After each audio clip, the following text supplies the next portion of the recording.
Friends and welcome back to my channel. तो आज हम लोग रिग्रेशन के बारे में जानेंगे कि रिग्रेशन क्या होता है, ये वर्ड कैसे आया है एंड इसका मतलब क्या होता है। तो रिग्रेशन का मतलब क्या होता है? टू रिग्रेस, स्टेपिंग बैक और रिटर्निंग बैकवर्ड। जैसे प्रोग्रेस का मतलब होता है आगे बढ़ना, वैसे रिग्रेशन या रिग्रेस का मतलब होता है पीछे की तरफ आना।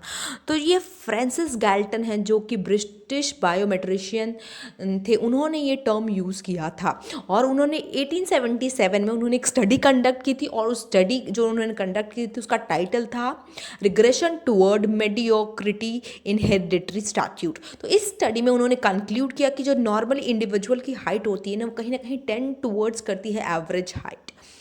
तो उन्होंने अपने रिसर्च वर्क में स्टडी किया कि उन्होंने नंबर ऑफ़ फादर्स लिए और उनके बच्चों को लिया। तो उन्होंने फादर्स लिए और उनके सन लिए और उनकी रिस्पेक्टिव जो हाइट थी उनको उन्होंने कंपेयर करने की कोशिश की और उन्होंने कंपैरिजन किया। तो उन्होंने क्या पाया? तो वाइल स्टडिंग देयर हाइट उन्होंने ऑब्जर्व किया कि जो टॉल फादर थे हैड टॉल सन, जो ठीक है जिनके फादर लंबे थे उनके बच्चे भी लंबे थे, और जिनके फादर थोड़ी हाइट उनकी कम थी उनके बच्चों की भी, उनके सन की भी हाइट कम थी।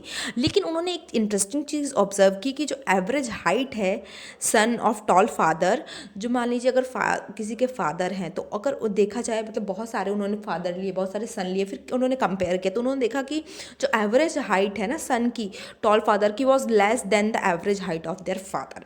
मतलब किसी के फादर लंबे तो उनका बच्चा उतना लंबा नहीं है, बट उनसे कहीं ना कहीं हल्का सा छोटा है, अगर आसान भाषा में हम समझने की कोशिश करें तो।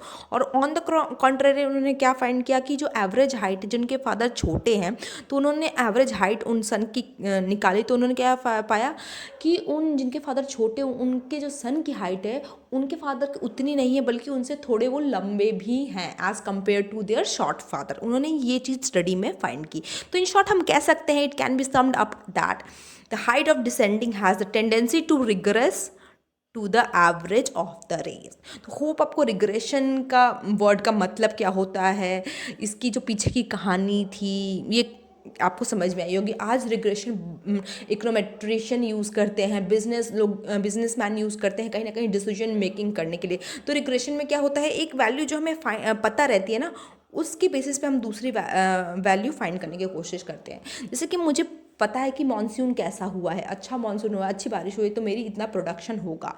तो यहाँ पे कहीं ना कहीं रिग्रेशन का रोल आता है। Hope you like the video, like share and subscribe. Till then bye bye, have a nice day.